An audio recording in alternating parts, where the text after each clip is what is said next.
something that bothers me is that Christians, and I guess Jews as well, and other people who use the Bible as inspired scripture, are learning about relationships and love from authors and redactors who clearly didn't know what healthy and good relationships look like. Scholars of the Bible have found, for example, that Deuteronomy's legal code seems to have been based on the succession treaty of Assyrian king Esarhaddon, a vassal treaty. A lot of critical scholars for a long time now have been convinced that the book of Deuteronomy was basically patterned after the vassal treaty of Esarhaddon, at least as the main kind of template for what was going on, because a lot of the segments kind of follow the same themes, and even a lot of the language has a lot of significant overlap, up to and including this idea that, look, this is the sovereign and then the vassal. We're making a deal, we're making a treaty, a covenant,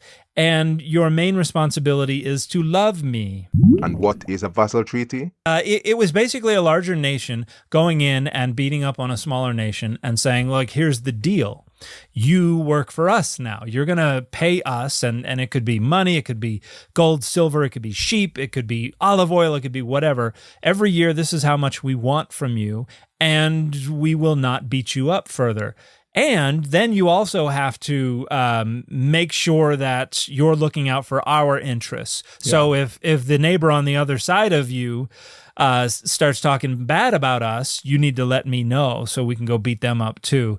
And then you're going to send us soldiers whenever we go out to battle and all this kind of stuff. It was not an enviable position to be in. That should sound familiar, right? Deuteronomy is famous for its passages that outline exactly what God would do if the Israelites kept the covenant, obeyed him, and what he would do if they failed to do what he commands. To illustrate this further, here's a quote from Esarhaddon's treaty. We get down to like section 24. You shall love Ashurbanipal, the great crown prince designate, son of Esarhaddon, king of Assyria, your lord, like yourselves. So Esarhaddon is saying, my son is the point man here, and you shall love him. He's in charge of you, and you have to love him. Love him like you love yourselves. And this covenant love idea ought to be ringing some bells with people who are familiar with the book of Deuteronomy. Interesting. Because it's very much the same idea, what we get in Deuteronomy 6:4, the Shema. You shall love the Lord your God with all your heart, might, and strength. And we have a variation on the like yourself with the second great commandment. You will love your neighbor as you love yourself. Love me, he says, as I literally lord it over you and promise to attack and punish you if you don't devote yourself to me, if you don't love me. A theme in the Bible is how unworthy we are of God's love. Our righteousness is like filthy rags. All have sinned and fall short of the glory of God. We're supposed to rejoice in that while we were still sinners, God loved us. But how is it love that God will let your wives be raped, strike you with illness, take your land away from you, toss you into a lake of fire if you don't do what he says? God is love, but where's the love in that? That just looks like coercion, duress. Love me or face the consequences. Think about the sacrifice of Jesus. Using a high Christology framework, Jesus became human for a few decades, died for a couple days, then came back to life fully glorified. God/Jesus feels like a billionaire who gave up his limos and mansions and wealth for an hour or less. He takes the bus or taxi for a while, has to work for a meal, and it's hard and annoying and stressful, but short. He does all this knowing that he'll get all his riches back when the time is up.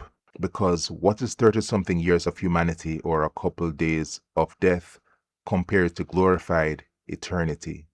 When God commands people to make sacrifices in the Bible, though, they give up the best of their flocks and they never get it back. And this is something they can use to feed their family or sell to make some money. Not to mention when God commands the Israelites to kill their own people just because they didn't worship the right way. Jesus, on the other hand, got back everything he gave up.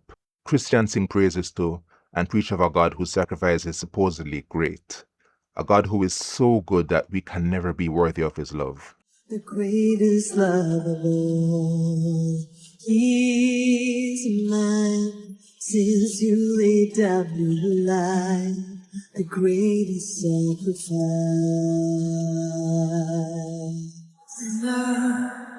No, I don't deserve this kind of love. Somehow, this kind of love is who you are. The church is founded on his substitutionary sacrificial death. Through his death, we have forgiveness of sins and we receive his righteousness. This is not some small cost to Christ. This is the greatest cost that could ever be paid in all of human history. If I actually believed that God existed, I would think he is a narcissist and that his followers are his enablers. But honestly, the unfortunate belief that I do have is that he was created by the minds of men in their own image, reflecting their poor understandings of what healthy love is, what makes a sacrifice great or worthy. And that poor understanding has been passed down to generations of believers for millennia. And here's how clever this whole thing is. These same men, these same writers and redactors added thought-stopping clauses about how the ways of God are foolishness to us who don't have his spirit.